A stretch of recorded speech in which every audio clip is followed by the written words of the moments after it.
Hi, boys and girls. I'm just going to keep myself on here for a second. We are going to talk about our next lesson. So I'm going to take you through a presentation, okay?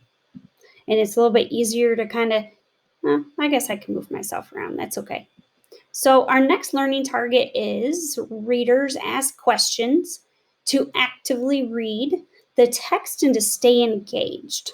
Okay, so we're going to work on really staying focused and being engaged in our books, but not just like stamina wise, more of our thinking and our heart so we're engaged. So we are going to watch a short video. And so the goal is to engage your mind by asking questions as you read. Like in fiction, you might ask, what comes next? Or why did the characters do that? In nonfiction, you might ask questions about the topic. So we're going to watch a short video.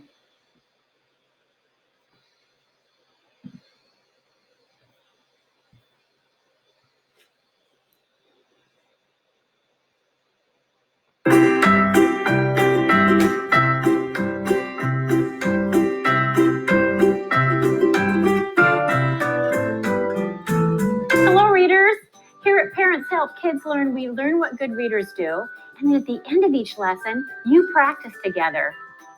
Today's lesson is good readers ask questions as they read. Let me repeat that because this is our lesson today. Good readers ask questions as they read. To have a clear understanding of what you're reading, it's important to connect what you're thinking to what you're reading. Let me repeat that because that's important. To have a clear understanding of what you're reading, it's important to connect what you're thinking to what you're reading. And one way that good readers connect what they're thinking to what they're reading is by asking questions as they read. As you read, you will probably have questions, and you can say, I have a question, and then ask that question. Or you may say, I wonder, and then ask your question. For example, when I was reading Miss Rumphius by Barbara Cooney, on the very first page, it said that the Lupin lady lived in a small house by the sea. Well, I knew what a small house was, and I knew what by the sea meant. But I said, I have two questions. My first question was, why did they call her the Lupin lady? That was my first question. And my second question, and what is a lupin? So I kept reading to find out. As I read on, I read where Miss Rumphius was a little girl, and she was talking to her grandfather, and she told her grandfather two things that she was going to do when she grew up. And her grandfather said, those two things are good things to do when you grow up, but you must also do something to make the world more beautiful. And I said, I have a question. What will she do to make the world more beautiful? So I kept reading to see if I could find the answer. I read further, and I found out that Miss Rumphius grew up, and she traveled through jungles and across deserts.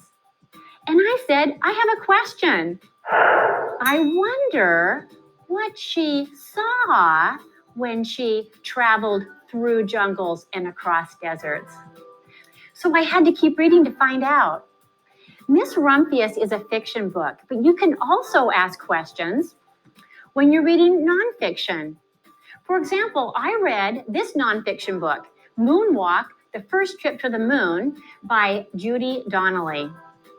And as I read it, I found out that the Apollo 11, which was a spacecraft, I learned that in the first 12 minutes after its launch, the Apollo 11 spacecraft, which carried 3 astronauts on board, was already 100 miles away from Earth. When I read that, I said, I have two questions.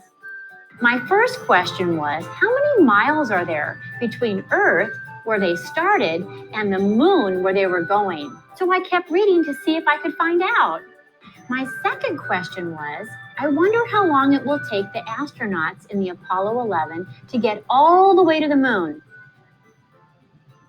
So I kept reading to see if I could find out. These are both great books, and I would encourage you to read them if you'd like to know more. Now it's time for you to read together. Choose some Just Right books, and as you read together, tell each other the questions that you're thinking as you read, because good readers ask questions as they read. Happy reading, and I'll see you next time.